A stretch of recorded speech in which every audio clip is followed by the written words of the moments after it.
I actually, when I went on floor, if I shot for 45 days, I must have spent the same amount of time with for lyrics and for dialogues and for the script structure and the screenplay. And they were like, oh my god, if she's going to take so long with every scene, like going and being sure about what we're going to shoot, then she will be very sort of, the way she shoots must be very tedious. But they were shocked that I actually only do one take. Because I actually feel that shooting is not the challenging part of filming.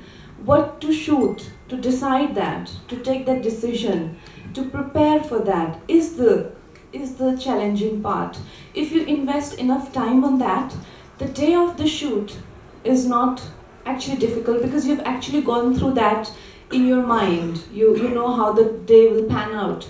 Unless something unexpected happens, like it rains or the horse doesn't behave or some actor falls sick, which you're anyway going to be prepared for, or covered for, insured for, then it's not a difficult thing. And I've been very uncomfortable playing characters who are larger than life. I usually like to have, I've been doing a lot of human characters, who have flaws and who have weaknesses and who are just so real.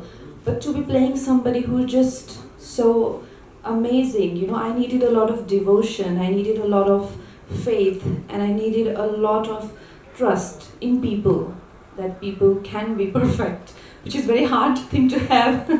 There are a lot of conspiracy theories, because what happened is that after Rani Lakshmibai, the British rule came into India, the company rule could not handle, because the first freedom fight, the Sepoy mutiny broke out, and Rani took advantage of that, and she fought, and the British, the company had to leave India, and British Empire took over, and they are the one who protected company working in India. So that is the major change that happened. But when they did that, their biggest fear was that the revolution will break out again. So to handle that, the PR, they owned the press around that time. To write the memoir of these people was banned. Like today we can write about anyone, but we couldn't write about like how Tatya died, or what was the conflict with Rani, why didn't they let her adopt? Because legally she was entitled to adopt, she could have adopted, but then their rules, they laid the rules, but then they did what they wanted to. So they completely banned people from writing about them. Instead, what they did, they spread these conspiracy theories that, which some of them are absolutely degrading and putting her in really bad light. Also because she rose to the, but they really underestimated Indians and our tradition of orally, sort of exchanging stories rather than trusting the written scriptures. But her folk became so big, and that's how it's traveled. But they completely banned about writing about her, and there were things like, her husband used to beat her up, and she was married when she was 10. Like, none of that is true. She was married when she was like 15, which I mean, in those days, it was the age, where you could conceive, and, and also her husband was a very well-read man. He owned the biggest library in Asia, and when he left, rather than giving his empire to his cousin Sadashiv or anyone else, he gave it on her name. So his actions don't show that he was beating or locking her up in the room, or so was cruel to her. So these are the things that we had to use our own mind.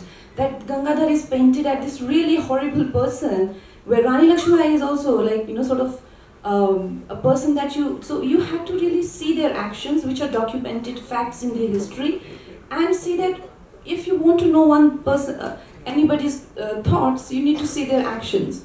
So the actions are completely opposite of what British tried to portray. So like Prasoon sir being the CBFC chairperson and the head of that, we have only stuck to what is documented and what is absolutely, we're sure about. The turn of events. As far as the neighboring states are concerned, we know for a fact that states like Datia and Orcha, I don't know what they're called in today's time, but in those days, they were called Datia and Orcha. They joined hands with British, and they said that if they get Jhansi, and they lent them their own, because company didn't have a lot of strength. It was the neighboring, those Chavnis which were giving them boys and other arms and all of that, and they sort of lent their power to them and said that if they can kill Rani, they will be taking the. So obviously there is a history of.